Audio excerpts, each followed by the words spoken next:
Now, Liverpool Football Club have reacted angrily to an 8-match ban which has been given to their striker Luis Suarez.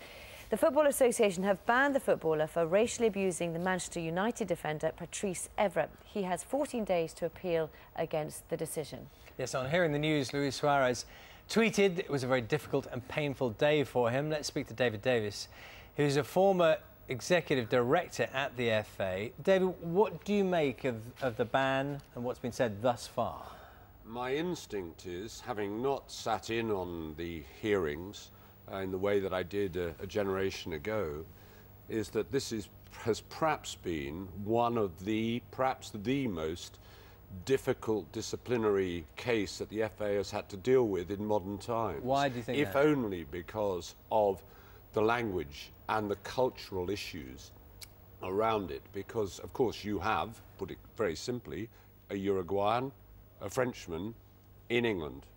And, you know, all those difficulties of the nuances of the language and who said what to who and when will have come out in the hearing. And presumably, at some stage, will we hear exactly what was said in the hearing and how they judged those linguistic differences? Well, these days, the FA does publish very much more of what actually happened, and particularly the reasons for the decision. And Liverpool, for sure, will study those very carefully.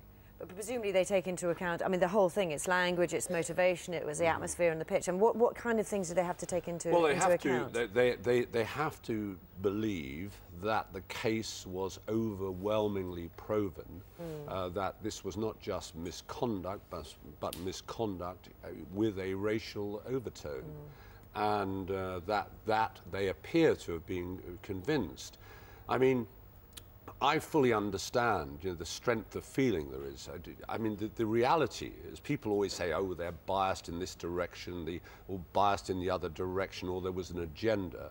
You know, and I sometimes used to defend FA disciplinary commissions. It was my job to, that I wasn't 120% sure about, and sometimes they gave me a hard time because of it. Having said all that, these people are independent, to be sure. Yeah. We have, of course, I mean, it's a very sensitive time at the moment and on this issue. We have the John Terry issue pending, of course. Now, to what extent would the FA's decision on this and their judgment be, if you like, I mean, they're obviously judging what they see in front of them, but at the same time, they have to think about the sport and about the message they're sending out about what is or is not acceptable. That's part of their brief, isn't it? Yes, it is, but it's also part of their brief to be fair. And, you know, they have to consider this and the seriousness of the case. This is a tough verdict. There's no doubt about that, and the message will go around the world that the English are serious about this issue. And the FA, to be fair, going right back to the last decade, really back to 1994-95, has been in the forefront of using football to fight racism in a way that, frankly, UEFA, let alone FIFA, have not been quite as harsh, anywhere near as harsh as the FA has been. And do you think Liverpool will appeal, just briefly? I think Liverpool will appeal, but the most important thing, Louise, I think this is a classic example where the FA should follow the advice that was given them almost a decade ago by Lord Burns, that these disciplinary commissions are best in this generation heard in public. Interesting. OK, David Davies, thank you very much for your time. Let's move on.